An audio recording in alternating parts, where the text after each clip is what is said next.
Hey, what do you say we build a car? Let me start by saying that I do not build car models. Figure I have my thumbs in enough modeling pies. So if you've never built one, hey, guess what? We're in the same boat today. This is by Suyata, a relatively new company who makes some really weird kits, and considering they're from Japan, that is saying something.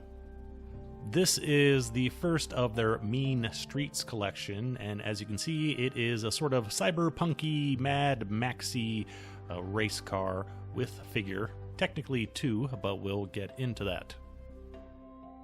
If you are familiar with building cars, you may be a little bit disappointed. There's no engine, the doors don't open, there's no undercarriage details. It's fairly lacking. This is definitely targeting a different audience. It's also in a smaller scale than the standard 1/24 car scale. I don't have a lot to say regarding the build. It's fairly simple. I will point out the one or two points where I had a little bit of a problem. The other thing I'm doing here is normally I like to build everything and then paint it, but this time I'm actually going to be painting during the build, so a lot of pieces still on their sprue as we begin the paint. Starting off with the undercarriage, we are literally starting from the ground up and giving it a coat of black primer. This is necessary because we are breaking out our Vallejo metal color gunmetal grays. These are super fine airbrush paints. You want to airbrush them on very, very lightly. And we're using this color on both the undercarriage and the rims.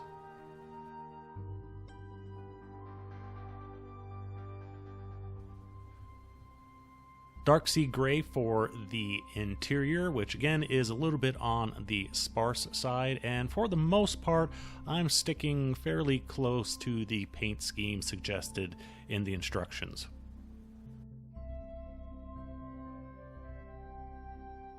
We're going with Vallejo Deep Orange for the interior. I first tried light orange and decided I wanted something a little bit darker, and yes, I am using a cork coaster and double-sided tape as a painting holder. See, I can make use of just about anything.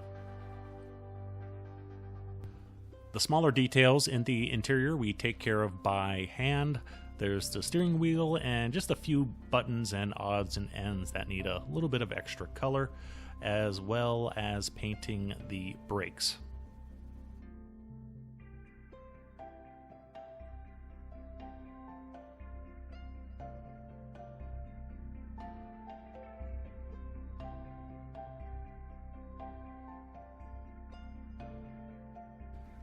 We don't have any real highlighting or shading going on here on a car kit, and definitely nothing to weather. So just giving things a little bit of a pin wash with our AK Interactive landing gear wash. Just put a bead down, let it dry, wipe up the excess with a cotton swab. Also giving the seats a gloss varnish. I'm doing them here with a brush.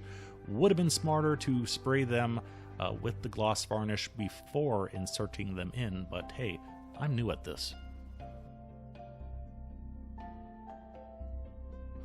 There's also a couple clear bits in the interior, which we adhere with just some simple white glue, brushed on, and then carefully set into place.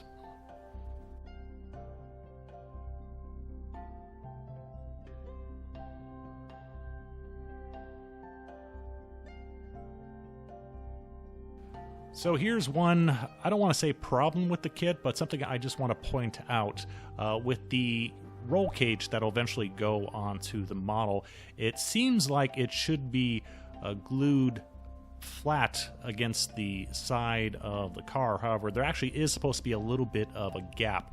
So when we glue it on later, make sure that gap is there and don't try to press it too far into the body. It'll be a bit more clear when we get to the end. Now we have to prep the body, and that means sanding. Lots and lots of sanding. Cars like this, we want them baby butt smooth because we want a nice high gloss varnish on them, and that means polishing with extremely fine grades of sandpaper, and also we need to fill in any tiny little gaps or holes that are in the model, because once it's gloss varnished, those are really going to stand out. So we want to fill every single tiny little crevice. For our primer, I'm going with All-Clad White Microfill Primer, and I'm using this because it's extremely durable. It sets rock hard, and the reason for that is because once the primer is fully cured, well, we're going to go back and sand it. Once again, we want to keep everything very, very smooth here, so we even sand the primer. And this was even more important in my case because I don't use lacquers through the airbrush a whole lot, and I forgot how fast they dry. So I ended up with a really heavy sandpaper surface on the body. So I really had to sand this, clean it, and really prep it before reprimering and repainting. I decided to make the orange parts glossy, and then the rear of the car do that in flat. And also we're doing this in a dark color, Tamiya black mixed with neutral gray. Should set off the orange very well on the rest of the car.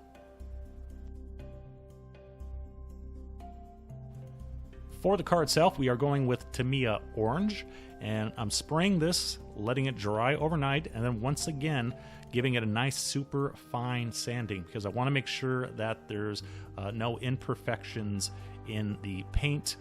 So again, those were really going to pop when we put our gloss varnish on it. So I did have to sand it once, found some imperfections, and then I repainted it and let it dry overnight again.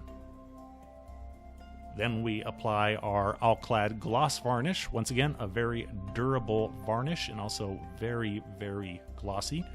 And again, spray on 2 light coats, let it dry, give it a super fine wet sanding to try to get it as smooth as possible.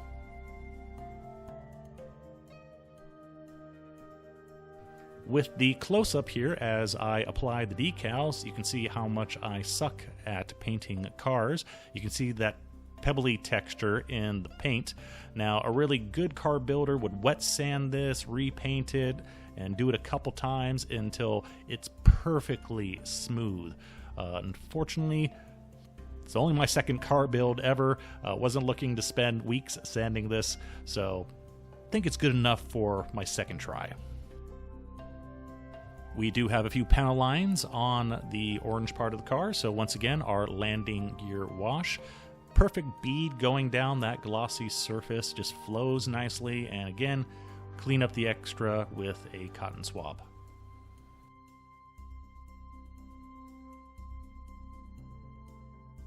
Just to note, I also tried putting the wash on the dark gray portions, however they were actually too dark, so they were imperceivable, so I decided to skip it and move on to the next part. The tires in this kit are standard model kit rubber type tires. However, in the box art, they're actually painted gray, and I really like the look.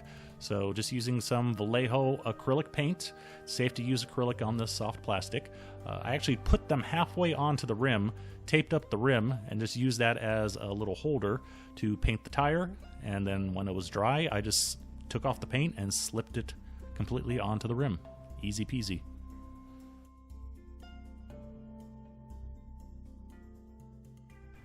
For our exhausts, went ahead and used once again our metal color with that, this time dark aluminum. Would have been easier to paint these via the airbrush, paint them first and then put them on the car. However, I do like to build first and paint second. Probably why I shouldn't be building so many model kits.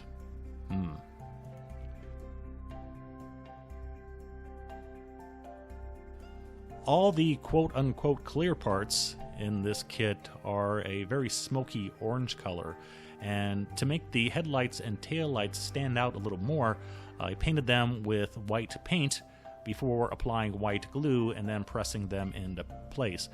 Unfortunately, they are just too dark, so even putting white paint underneath it, it still looked like a dull orange behind the lights. So I really don't see any way to do any better here unless you actually put real lights behind the, well, lights.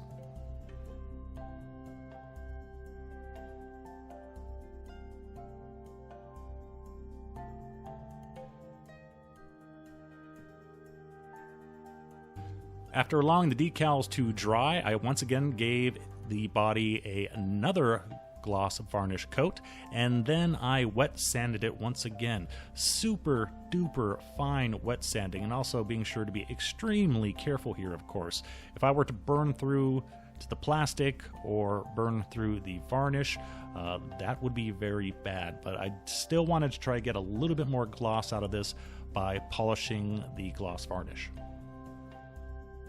Installing the door, and yeah, it's a little bit silly that you have to enter the car through the windshield. There is an option to have this so it's open, but it seemed kind of silly to have an open windshield, and the interior is not that detailed anyway, so I decided to seal it up.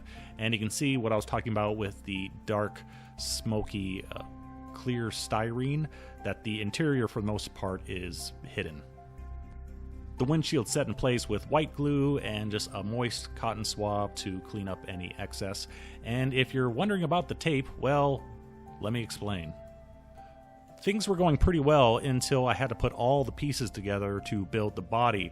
And as you know, if each part is off by a 0.011 degree, by the time you put everything together, it's really off. So it was an extremely hard time to get everything to fit, and then I had to wrap tape around it to hold it in place. The same thing when putting on the cage as well. Trying to get it to fit was very annoying. The good thing is, when you put the cage on, it actually covers up some of the gaps in the body. So don't try to fill all the gaps. Put the cage on and test fit it, see where the problems are before, making a mistake or cleaning up an area that you don't need that's covered by the cage. After installing the top part of the cage, last thing to do is take care of the windshield. Often these need a little bit of polishing to take care of scratches or any imperfections. You can use a variety of products, actual modding products, or like toothpaste works as well. However, mine was in pretty good kit, so all I need to do was give it a little cleaning and polish with a clean cotton swab, and hey, guess what? The car is done. But wait, there's more. I did mention this came with a figure, 2 figures in fact. Oddly, it's the exact same figure, just one has a helmet and the other one doesn't. I'm not going to go into super detail on painting this Mini because it's what I do. You got hundreds of different videos if you want to see a full detailed miniature painting video. Because of the scale, I did only do basically one shade or one highlight for the most part, except for the face. We just painted a car basically relying on reflection to give us our highlight and shades, and we just did a little bit of panel lining. So doing a figure having a stand right next to the car with 2 shade layers of base coat and umpteen highlights just seemed a little bit odd to me. So I decided to keep it more simple and more thematic with the car.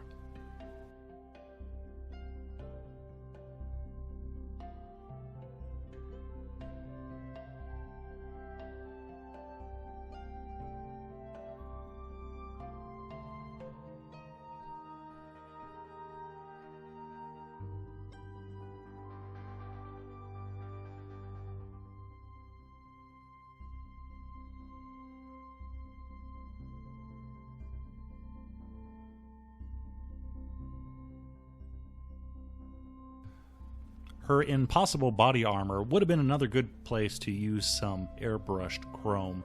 Wish I thought about it at the time to get some real sheen to it.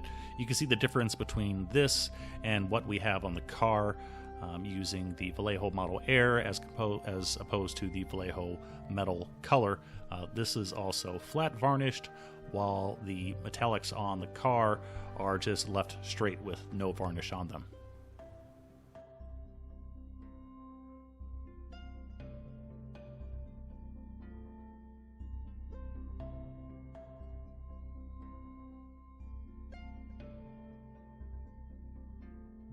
Last thing to do is a little bit of a panel line wash with black on the armor, and then we flat varnish the model.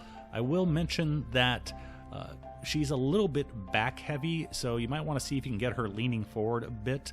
The problem is she's wearing these really weird shoes, and part of the shoes are part of the base, so you can't simply just put her on another base.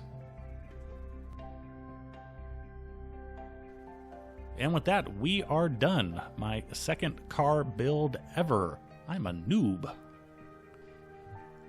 So overall, I'm pretty pleased with it. It's a little bit strange for me to not put a bunch of highlighting or shading into a kit.